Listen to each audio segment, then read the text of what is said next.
channel ကနေပြန်လည်ကြိုဆိုပါရစေ။ယနေ့ကျွန်တော်ပြပြမယ့်အကြောင်းအရာလေးကတော့ဒီ progress tracker ဘယ်လိုဆွဲမလဲပေါ့နော် progress tracker ဘယ်လိုဆွဲမလဲ progress tracker ကိုဘယ်ပုံမူတည်ပြီးတော့ကျွန်တော်တို့ကအသုံးပြုသွားမလဲဆိုတဲ့အကြောင်းအရာလေးဖြစ်ပါတယ်။ဆိုတော့ကျွန်တော် progress tracker ကိုကျွန်တော်တို့ဒီ shop box ကိုနော် interactive shop box ကိုအသုံးပြုပြီးတော့ကျွန်တော်တို့ progress tracker ဆွဲမယ်။ဆိုတော့ဒါကတော့ကျွန်တော်အခုပြင်ဆင်ထားတဲ့ construction checklist ပုံစံပေါ့နော် construction checklist အခြေခံအကြမ်းမြင်ပြင်ဆင်ထားတဲ့ construction checklist ပုံစံဖြစ်ပါတယ်ဆိုတော့ကျွန်တော်ကအခုဒီ site တစ်ခုကိုသွားမယ်ဆိုရင်ကျွန်တော်တို့ကဘယ်ဒီလုပ်ငန်းပြီးစီးမှုကဘယ်ရာတွေပြီးလဲမပြီးသေးဘူးလဲဆိုတော့ completion ပေါ့နော်completion percent ကိုကျွန်တော်တို့ကသိချင်တာဖြစ်တဲ့အတွက်ကျွန်တော်တို့က shop box နဲ့စစ်ပြီးတော့သွားမယ်ဆိုတော့ shop box ကဘယ်လိုစစ်ရမလဲဆိုတော့ကျွန်တော်တို့ဘယ်လိုလုပ်ရမလဲဆိုတော့ကျွန်တော်တို့ဒီ developer ပေါ့နော်ဒီ ribbon ရဲ့အပေါ် developer တွေကနေပြီးတော့သွားမယ်ဆိုတော့ developer ကမိတ်ဆွေတို့အနေနဲ့တင်ထားတာမရှိသေးဘူးဆိုရင်ကျွန်တော်တို့ဒီ file ထဲကိုသွားမယ် file ထဲမှာကျွန်တော်တို့ဒီ option ဆိုတဲ့ tab လေးကိုဝင်လိုက်မယ်ဆိုရင်ဒီExcel option တွေအောက်မှာဒီ customize ribbon ဆိုတဲ့ဒီခေါင်းစဉ်လေးကိုဝင်လိုက်တဲ့အခါမှာ main tab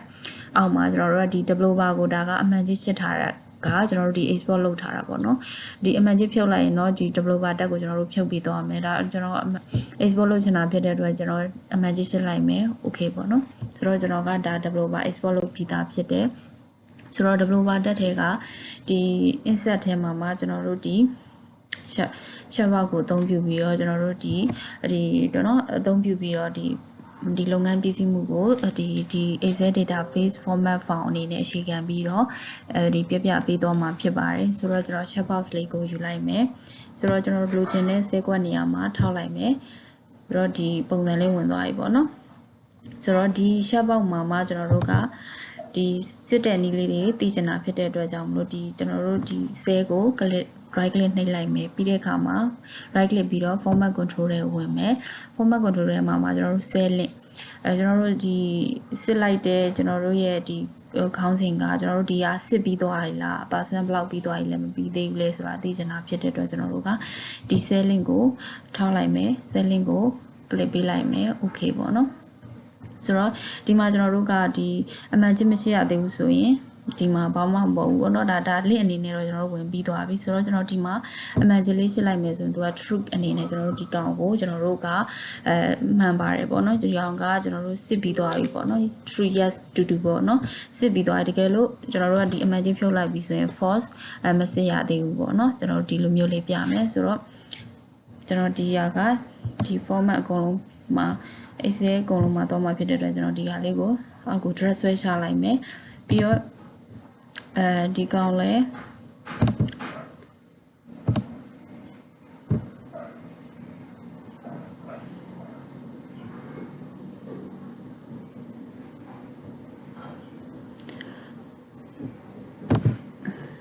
ဆိုတော့ဒီကောင်ကDS5 ဝင်နေတာဆိုတော့ကျွန်တော်တို့က DS6 ကိုဒီကောင်တွားပေးရမယ် DS6 ပေါ့နော် okay ပြီးတော့ format control ဒီကောင် DS5 ရှင်းတယ်ဆိုတော့ DS7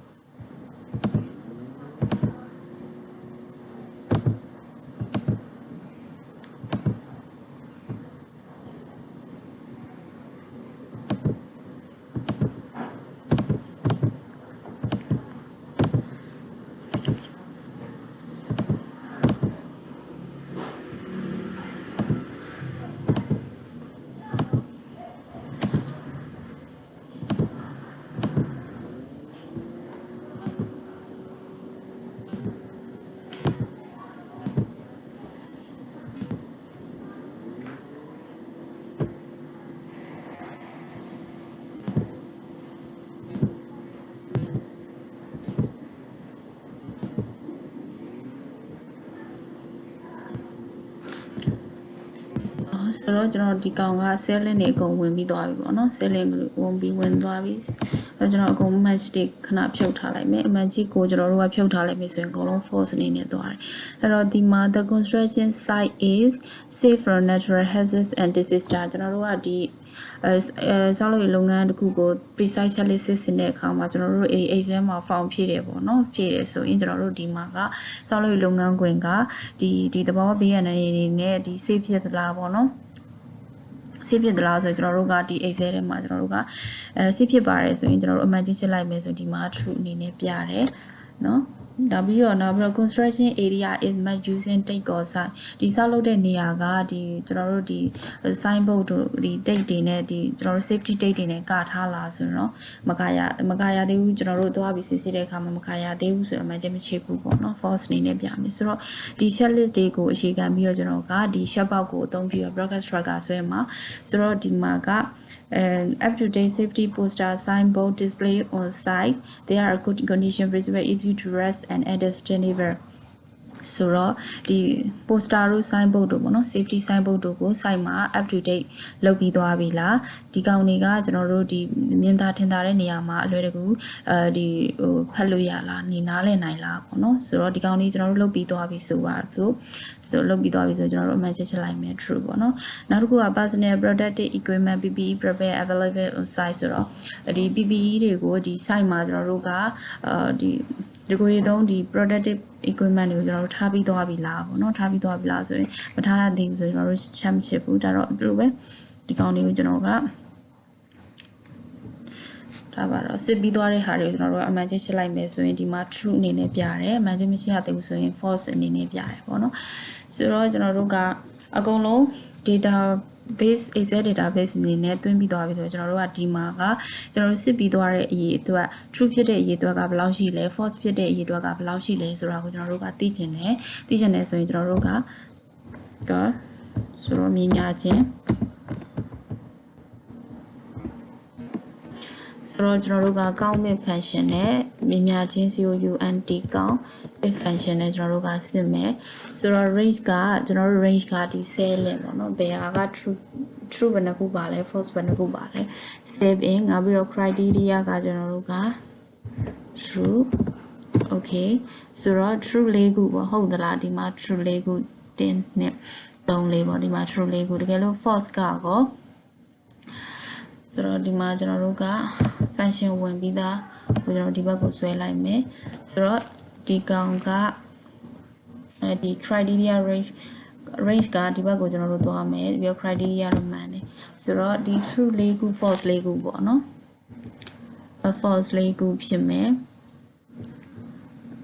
1 2 3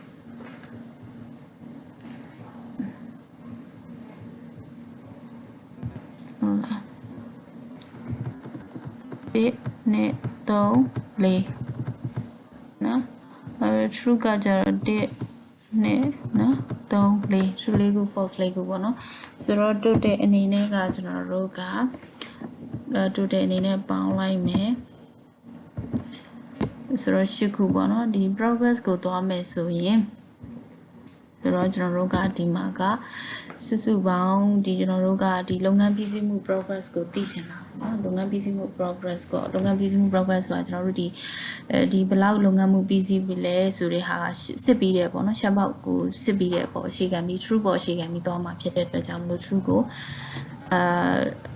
ကိုတည်မယ်ပြီးတော့ကျွန်တော်တို့ total နဲ့စားလိုက်မယ်ပေါ့နော်ဒါကကျွန်တော်တို့ကဒီ percent အနေနဲ့မဝင်သေးဘူးဆိုတော့ 50% ပေါ့နော်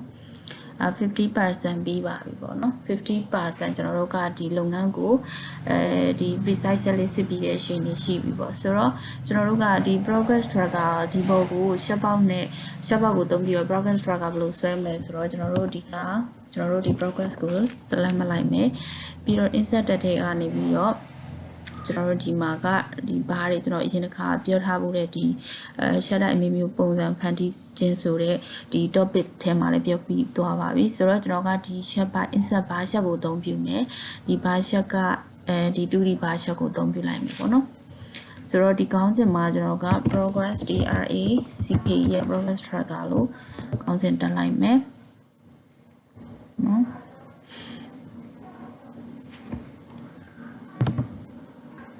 format exit ကိုတွားမယ် format exit ထဲမှာကျွန်တော်တို့က minimum ကဒီကောင်ကကျွန်တော်60အထိပေါ့နော် minimum က number 1 ဆိုတော့တရားအဖြစ်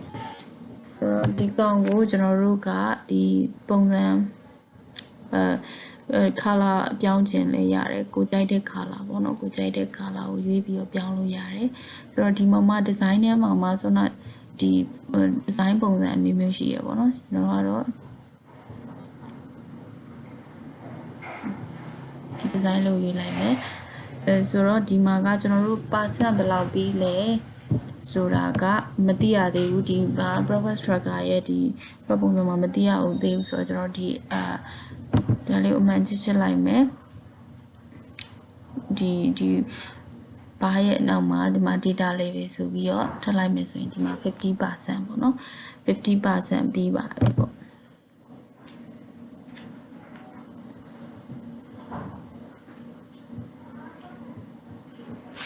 တကယ်လို့ဒီမှာကျွန်တော်တို့ဒီ shape ကိုကျွန်တော်တို့ဆက်လိုက်မယ်ဆိုရင် 63% ဆိုတော့သူကဒီမှာ shape ပေါက်ကို shape ပြီးတော့ဒီမှာ link က direct shape ပေးသွားတာဖြစ်တယ်ဒီကောင်လေးအမှန်ချက်အကုန်လုံးရှင်းလိုက်မယ်ဆိုရင်ဒီဟာက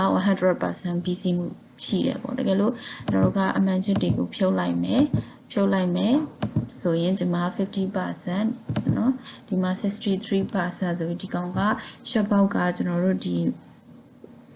link shape ပေးသွားတယ် shape ပေါက်ကိုအသုံးပြုပြီးတော့ progress tracker ဆိုတဲ့ပုံစံမျိုးလေးဖြစ်ပါတယ်ဆိုတော့အားလုံးပဲကျွန်တော်ရဲ့ဗီဒီယိုလေးကိုကြည့်ပြီးတော့ဒီဘုဒ္ဓရရမယ်လို့လည်းမျှော်လင့်ပါတယ်ဆိုတော့ကျွန်တော်ရဲ့ဗီဒီယိုလေးကိုကြိုက်နေတတ်တယ်ဆိုရင်like and subscribe လေးလုပ်ပေးခဲ့ကြပါဦးအားလုံးပဲကျေးဇူးတင်ပါတယ်နောက်ထပ်ဗီဒီယိုတွေမှာလည်းဒီထက်ပိုပြီးတော့ဘုဒ္ဓရရှိတဲ့ဗီဒီယိုတွေတင်ဆက်ပေးမှာဖြစ်တဲ့အတွက်ကြောင့်မလို့ကျွန်တော်ရဲ့ဒီ channel လေးကို subscribe လေးလုပ်ပေးပါဦးဗျာကျေးဇူးတင်ပါတယ်နော်